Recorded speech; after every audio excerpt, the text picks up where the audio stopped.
What is going on, folks? We're back here today, and today I have an epic competitive discussion video for y'all because I was thinking, man, I can't just be posting the showdown lives. While it is amazing battling content, we got to go back to the roots. We got to break down the metagame. So what better topic to discuss than the Kingambit suspect test? This just went live not even 24 hours ago. The OU Council on Smogon has decided that yes, it is finally time to test Kingambit and see if it is just too broken for Generation 9 OU. So Kingambit needs no introduction. This is one of the most controversial Pokemon introduced in Scarlet Violet OU. Since the first day that this gen dropped, people were like, whoa, what is going on with this Pokemon? Like, by far, it was one of the strongest Pokemon introduced. Dark types in general have been buffed insanely this gen. They get buffed every generation, but we've already seen Champao and Shiyu getting banned. That is more so the ability than the dark type itself, but look at Kingambit. If you compare it to those two, it has an incredible ability, Supreme Overlord. Supreme Overlord is objectively like a top 5 ability of all time, and we're lucky that Kingambit is only a physical attacker because Supreme Overlord also gives you a special attack boost too for all your dead homies. Like that ability is outrageous, but when you combine everything together with this Pokemon, it kind of just feels perfect, right? And then Terastalize on this thing, this is the best abuser of Terastalize. I think most people would believe that. I personally believe that as well, because Kingambit is held back by its weakness to common type moves, fighting type moves. You know, Iron Valiant is everywhere, Sneasler is everywhere, you know, that type of thing. Ground type coverage as well, being weak to that really sucks when Great Tusk and Landorus are everywhere. But when Kingambit is able to use Terra, turn into a flying type, turn into a fairy type, it feels like it's usually the best abuser of that mechanic. So all those things combined, it's like, okay, Kingambit, definitely the best mon in the metagame. Everybody has been reverse swept by this Pokemon. You know, there's no hiding it. It's a strong mon. There's no shame in saying, you know what, I was up 6-3 and then all of a sudden he set up the SD. I shouldn't have given him that free. It happens. It happens. So finally, Kingambit is being suspect tested. So let me read through this a little bit. They're saying that Kingambit does the same thing in every game where it swords dances, but it's able to change with Terra, EV spread, item, that kind of thing, and there's no universal counters to the Pokemon, which I agree on. Because of Terastalize, there's always going to be a different way to check it. Back in the day, when Volcarona was legal in OU, we saw a lot of Terra Fire Kingambit. That way you couldn't get Flame Body burned or Will-O-Wisp, and that way you basically counter opposing Volcarona, and you also kind of counter Iron Moth as well. So that was common, but of course, as Volcarona left the metagame, we also saw Terra Fire leave. Now we really only see Flying and Fairy. So now it really just depends, you know, what Pokemon do you have. If you have a Flying type Kingambit, well, you can be checked by Baxcalibur, for example. But if it's a Fairy type, you check Bax. And that, you know, that type of relation always comes into play. There are some things that will forever be able to beat it, like Dondozo, unless you run into Terra Dark Black Glasses, which, you know, that is also a set that gets used every now and then. The point being, Gambit is a very Magearna-esque in the sense that even if it's always doing the same thing, aka setting up, it can tailor make its set to beat you. Terra to me just feels like whatever Magearna wanted to do with its Z move. Focus Blast, Fightinium Z, Thunderbolt, Electrium Z, so you can get rid of Heatran or Toxapex respectively. That's how I see Kingambit. You got the Terra Fly, you got the Terra Fairy, you got the Terra Dark if you want to go on the offensive end. I don't really see other Terras that much. Terra Ghost has been used before, but I don't think that's good. And then Terra Fire is gone with Volcarona's departure. But I mean, people do use a lot of Moltres still. You might run into a Flame Body, Heatran, that kind of thing. I wouldn't completely count out Terra Fire. It could still be good. But yeah, they talk about Air Balloon as well. That was a set we ran a lot. Terra type matchup dynamic of Kingambit. This is a pretty nice chart that they have. Terra Fairy is great as it flips the 4x fighting weakness, improving the matchup with Valiant, Sneasler, Zamazenta Hero, and Hoopa, while also neutralizing Earthquake from, you know, some of the most common Earthquake abusers in the game. The way I see it, Fairy and Flying are always the two you're going to be deciding between. I love Flying just because it's super nice to destroy Great Tusk, Wall Landers, T, and that kind of thing, but you really can't underestimate Fairy because Baxcalibur is on so many teams. Also, I really like being able to check Dragapult and still be able to take Dracos. Flying versus Fairy, Fairy's better into Valiant, so you don't run into a Thunderbolt Valiant with your Flying type. And even though you're weak to Dire Claw from Sneasler, it still only does like 66%, I think, or something low. So you'll live, and you'll KO back with Iron Head plus Sucker Punch. So overall, Fairy's really good. If I had to decide between one, though, it's very hard for me to pick. Flying is the classic, as it even says right here.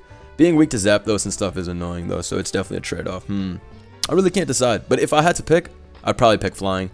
Terra Dark is not going to improve you defensively as much, but it still helps neutralize ground for Lu and Landorus T matchups, and limit the fighting weakness to 2x to assure you live Secret Sword. However, the big gain is the sheer strength, and suddenly you may be able to muscle past Dozo over time.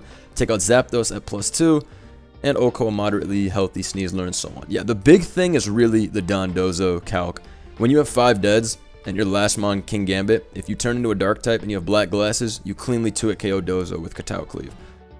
I don't know what the calc is if you don't run glasses, but I assume if you're running Terra Dark that you should just have black glasses. Just go all the way at that point. Don't do some leftovers shit or air balloon shit. Go all the way. If you're going Terra Dark, you need all the multipliers, so I would run black glasses. But that makes sense. Black Glasses Gambit is notorious for being able to cook stall. You gotta play patient. You can't get it as status or anything, but yeah, Dozo is not going to be able to take your Kingambit on in the back if it turns into a Dark type.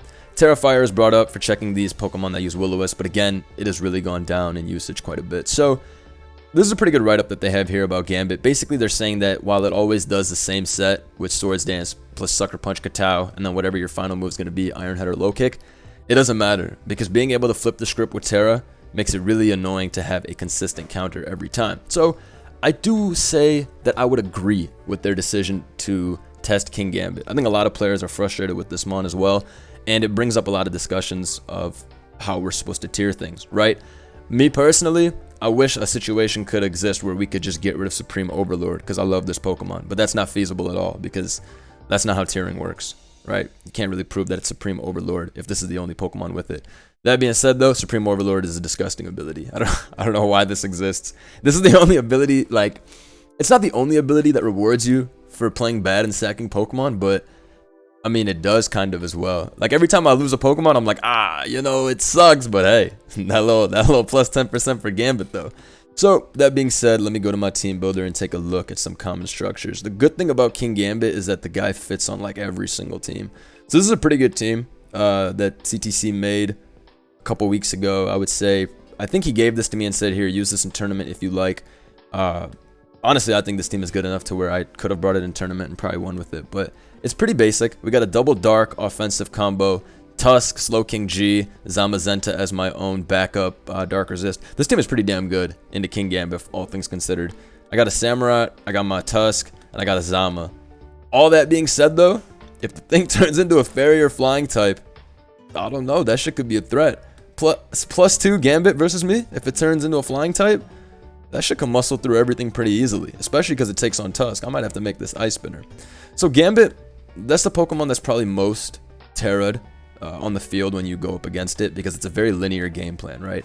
You're waiting to weaken the right mons. You know whatever Terra you have in the back is usually not going... They're probably not going to be able to outplay the Terra you have in the back. They can manage it in the back of their mind, but if you bring in your Fairy Gambit on their backs, and it's pre-Terra, well, what are they supposed to do? Even if they know you're going to turn into a Fairy type that turn, they're going to have to let you get that Swords Dance off regardless. Gambit's natural bulk allows it to set up on basically whatever because of Terra. Nothing is able to kill this thing in one hit when it turns into a Fairy type, unless you have, like, you know, Walking Wake, boosted Steam Eruption, or, you know, whatnot like that. Specs Draco from Dragapult, even if you turn into a Flying type, that shit is not killing. And that's actually one of the very underrated points of Kingambit's pre-Terra typing Dark Steel. You're able to switch into Specs Dragapult pretty well, and with leftovers, then since it's forced out the turn after, you get back 12.5%. Not saying Kingambit could come in on Flamethrower or anything, you gotta be careful, but it can come in on Dragapult's Dual Stab, which I think is really nice, and it does provide a really nice natural, you know, Ghost Resist in the metagame. Like, this mon is just annoying. The only way to really take advantage of it is Fighting type moves, Ground type moves, and then it just flips the script on you with Terra. That being said, though, once you do force the Kingambit Terra, it is obviously a lot easier to outplay. The point is, you got to get to that position first, though, where you can force their Terra, not they Terra and they just auto-sweep you. I have some replays, I guess, as well, to show. First, though, going through my team builder, I want to show that I have 373 OU teams. From this, I believe 88 are Gambit teams, so about 1/4. 190 are Great Tusk teams. This is me sorting by Kingambit currently, by the way. But yeah, 190 of them are Great Tusk teams. So while I do use Gambit a lot, just keep in mind that there are Pokemon that are far more used. But of course, something like Great Tusk has, you know, like 10 different sets. It's not Gambit, which is just a one-way.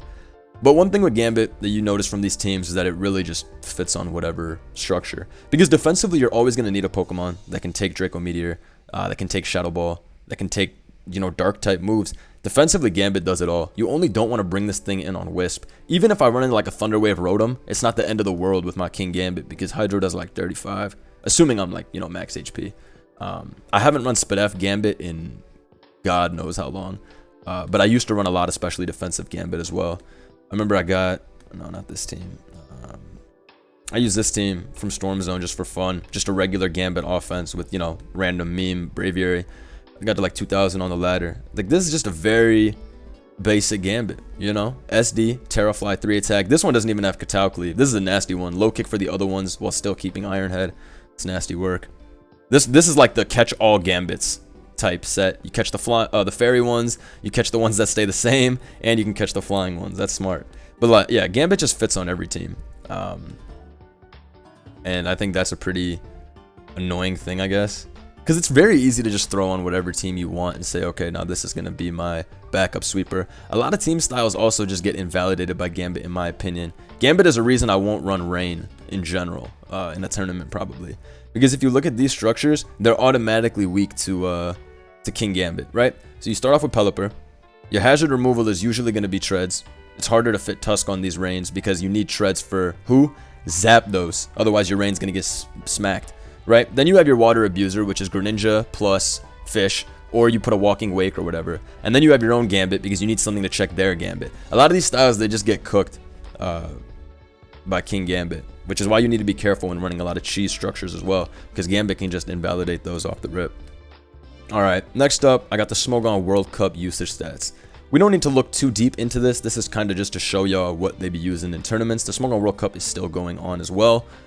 So if you look at the general usage stats, you can see that Great Tusk was used 68% of time, and Kingambit was used 50% of the time in the games that were had. So Tusk superiority is still there, but Kingambit is a very clear second place, and it is way more used than Valiant. You can see 50% versus 33%, which means Gambit was used literally 50% more than Valiant was in the games, and then Tusk was used fucking more than double Valiant, but you get the point. Kingambit is, you know, a metagame staple. You can see how, like, this is really egregious. I didn't know it was so much more. 50% usage makes sense in a tournament environment, though, just because I guess people are playing with more of like a focused, like, oh, let me just pick my win con path. Gambit should give me the least amount of variance versus, you know, the majority of teams, which, you know, I get it. If we look at the win rate, it says 53%, without mirror 57%, but again, I mean, that type of stuff, it really doesn't matter that much. I think Bax is a low win rate, yeah, 40%, so you can't really read too much into this.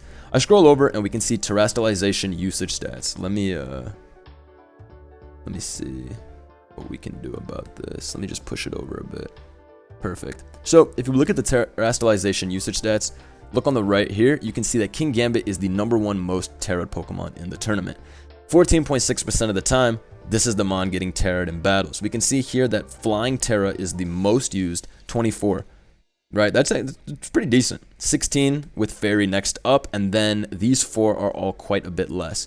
We have the Dark type one, which has only one out of the 5 games it's been used in. Fire type, which has only won 1 out of 3 games, and then what the fuck is this, Ghost? Yeah, this is Ghost, and then this is Water, which, you know, have won all their games. You can see Flying and Fairy are the most used. Surprisingly enough, it would seem that while Flying is the most used, Fairy wins a lot more, with a 62.5%. That is probably just because when you run into Bax, Valiant, Pult, and those Pokemon are running the top of the tournament rankings, you're going to want Fairy more than that. But the point is, Defensive Terra is the one that's used the most. It's just easier to set up. Dark going from 1 for 5 is pretty surprising though. But yeah, Gambit being the most terrored Pokemon, just something I wanted to share in the tournament metagame. We got Garg and Valiant here as well, but as you can see, they're a lot less terrored. And Garg is literally always Water in tournament. I used Fairy when I used it. It's crazy for me to see this though, that Water is so much more used than Fairy. People are sleeping. Fairy Garg is really good. Water is for all you who are lazy and think, let me just wall gold and go with this. Valiant turning into a Dark type 10 times is pretty good. But anyways, I digress. This is just showing Gambit's terrestrialization usage. Let me pause now and bring up some replays. Alright, so the next 3 replays I got are just Smogon World Cup stuff. This is really just to show Gambit's ability to clean up if you keep the Terra in the back. I'm not going to show these full games because there's not really much for me to show besides the Gambit part. So, we have this battle, right? We got this little Garganical versus Hatterene showdown going on. But, you know, he's got the Kingambit in the back. So really, no matter what happens, because Terra has already been kept as well, Kingambit is going to be able to basically check the last remaining Pokemon. We got Ursaluna down to 50%, which would normally be able to take a Cleave if High Voltage had more Pokemon. But because he has already lost a bunch, Gambit is too strengthened up, and he's not worried. So he trades his Garg into the Hatterene. Hat's still going to be able to get to like 50%, but again, it doesn't matter. Brings in the Gambit here, is able to knock this thing out with an Iron Head. And because he's got the Deads, Sneasler comes in, kept the Terra for this very reason. What is Buddy going to do, right? Even if the Sneasler opponent knows that the Terra is coming here, which anybody watching knows because the Terra hasn't been used that it's going to happen here, there's nothing they can do. Even if this was Terra Fairy and you Dire Claw, judging by the CC damage, again, Dire Claw only does like 65%. So if you don't Hex it, you lose. Regardless, you probably should have Dire Clawed because, you know, Terra wasn't used. But yeah, Kingambit cleanly just, you know, knocks out the remaining Pokemon. Goes in a Golden Go. The dude goes for Recover, but it actually doesn't matter. You're able to go for Sucker Punch. That's another thing. When people try to outplay Kingambit and the Sucker Punch and all that, and they recover and switch around, if it's a lefty's Kingambit, you didn't exactly outplay it. You just gave them back a lot of free stuff. Ursa dies here, brings back in his gold, and I believe Make It Rain doesn't even do much. Maybe like half. 60. See? So even though it is no longer resisting the steel move, that 120 base power nuke, still able to live very easily and knock it out. Here's a similar replay. As you can see from the matchup here, we got two pretty bulky offensive teams. Evito's team is definitely a little bit more offensive with the Zap King combo versus One True Lycan's team, which definitely has more of a defensive backbone, relies on like a Garg sweep and patience with Samurott. I think Evito's team is definitely better. But anyways, I'm going to show you how this goes. So the Corv dies to Razor Shell here. In comes Slowking. Gambit comes in here. He's using the Balloon version, which I think this set is pretty good too. Comes in on Sludge Bomb. I believe he already got rid of the Terra. Did he? Maybe he didn't even get rid of the Terra. I guess it doesn't matter. Goes in a Great Tusk, which, again, because this is on a Balloon, this has never beaten this regardless. He paralyzed it. He flinches it, but this shit didn't matter. It's leftovers. It's not close combat. Kills that thing. In comes Garg. Even if Garg hits some type of Terra, it really wouldn't matter. This thing is going to win. Comes in. SD's up. Doesn't really have anything to kill it. A lot of these balance structures will just lose to Gambit at the end of the day, if it's well played. I feel the same way about Golden Go too, that's a Pokemon that can expose these bulkier structures with a little bit of patience. So this is where Gambit really didn't even have to set up, and it still won. Balloon is a nice item for that reason. You mitigate the ground weakness without being forced to Terra flying immediately. That can make for some good mind games. But let's look back at One True Lycan's team for a second. I don't really see how he was going to get himself out of the situation with the Gambit. Sure, he could have avoided getting his Tusk paralyzed. How did that shit get paralyzed? It probably got paralyzed from static. In which case, how are you supposed to see? He knocked it off and got paralyzed immediately. So it was just a waiting game for Evito. Once that para happened, I know he was like, hell yeah. And it's not even like that was like, oh, the decider. Like, oh, now my Gambit sweeps. He just had to really be patient versus a team like this. I see a Corv with Roost and Brave Bird. It means it's most likely not Iron Defense Body Press. Yeah, and then you look at the rest of the Pokemon, and they're not really checks. Samurott's already weakened. +2 Sucker Punch is going to knock it out. You got to be careful with these balance structures. Finally, I got this game. This is similar to the first one as well. Just kind of showing how Kingambit comes in towards the end of the game. And it's the best 1-for-1 Pokemon in the metagame, in my opinion. Once this thing turns into a Fairy type, there's really not many Pokemon that are able to 1v1 beat it. It's usually able to take every single Pokemon on 1v1 once it turns into a Fairy type. That's how I feel. Here, Bam Manaphy goes for the Rapid Spin with the Tusk, expecting this to Terra, but it doesn't change anything regardless. Once this thing turns into a Fairy type, it's impossible to kill it. That's how it really feels, because what are you going to go for, right? A Sludge Bomb? Who uses a Sludge Bomb? This piece of shit, which dies to, you know, Cleave regardless. Yeah, Fairy Gambit is a very good 1-for-1 Pokemon. A lot of the time, you don't even need to set up. You just, you know, turn into a Fairy type and start throwing off attacks. Who needs to set up if you already got a 1.3x boost from your 3 deads? Kingambit is really outrageous. But yeah, these are just some replays. This doesn't really show like, oh my god, look at the broken beast Kingambit. These guys played so bad and came back. That's not what I'm saying at all. It's just that this is a Pokemon that, once it enters the field, it's able to really 1v1 a lot of stuff, clean up crew. It's just a nice cleanup crew in general, breaking down the Kingambit. So let me go back to my team builder real quick. Alright, we're back to my beautiful, gorgeous team builder, where we can see all the amazing Kingambit stuff.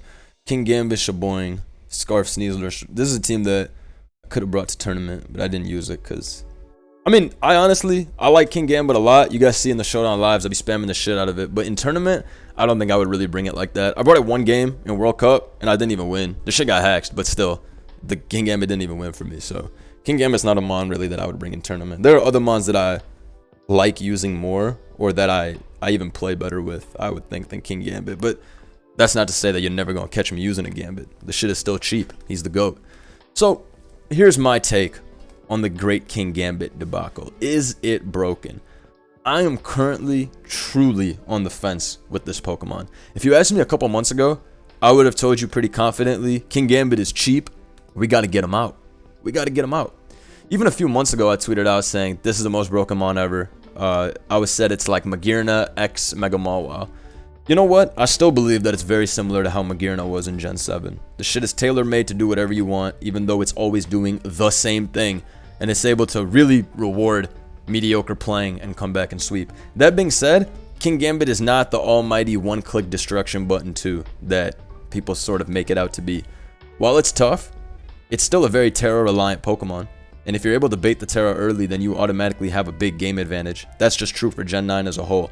So a lot of these things, you know, there are limitations for the Pokemon itself. Is it broken? To me, if I'm voting to ban a Pokemon, I need to really believe that, okay, this is just a net negative to the metagame. It is by itself broken. I don't believe that with Kingambit currently. I'm 50-50 on it. I think it's a cheap Pokemon. And by cheap Pokemon, I mean that I think it sometimes rewards a lack of skill. And I think that's fair to say. That's just how I see the Pokemon. But I don't know if it's rewarding a lack of skill to a degree where we need to get it out. This shit is not a Spathra, okay? And it's also not like you can truly be brain dead, just bring it in and oh, it's over. If you think that, you're not watching Gen 9 close enough. That being said though, I think Kingambit exacerbates the worst parts of Terrastalize. I think this is Terrastalize's most broken Pokemon. It was probably Volk before this, but now it's this guy. And then Supreme Overlord is also just an ability that's very fucking stupid on all fronts. Even if we were to, you know, ban Terrastalize from OU, I think this would still be an extremely ridiculous Pokemon to deal with just because of Supreme Overlord. Yeah. But I'm pretty 50-50 on this Pokemon as a whole. I'm not sure how I feel. I'm going to do my suspect test laddering. I'm going to ladder a lot regardless, so I don't know how much my opinion will go to either side, but I'm really going to think about this the next couple weeks. And you know, if you're going to be voting for this and getting your suspect Rex, I think a good question is to think, what is your ideal metagame? Like, what is balance to you? We were talking about earlier, I feel like it was very easy in the past few generations to decide, for me at least, oh, this is broken. This is broken. This is not broken. I feel like with this generation, there's just so much going on in Gen 9 that it's a little bit difficult. Shout out to the OU Council for always trying to figure out, you know, the next direction to go with this metagame. I think the Kingambit suspect test is fine. This isn't like a suspect test where I'm like, no, what's going on? Why are they trying to ban it? Like, no, I think this is a mon that people have a lot of different opinions towards. And I look forward to, you know, hearing what people think. I'm curious, man. I'm really curious what's going to happen with this. Because usually in the past, I felt like I could tell what was going to happen with the result of a suspect test too. I have no idea what's going to happen with Kingambit. I really have no idea. Like, I can't confidently say, oh, for sure it's getting banned, or no, for sure it's staying. You know, nobody wants this thing banned. I really don't know. Let me know in the comments below what you think about Kingambit. Do you think that this Pokemon should be banned or not? What do you think are the limitations behind using this Pokemon? All that good stuff. I want to hear below. Leave a like if you enjoyed. This video was a bit longer than I anticipated, but hey, it's been a minute since we've done a, you know, a little competitive discussion. So I'll see y'all soon. Have a good one. Peace.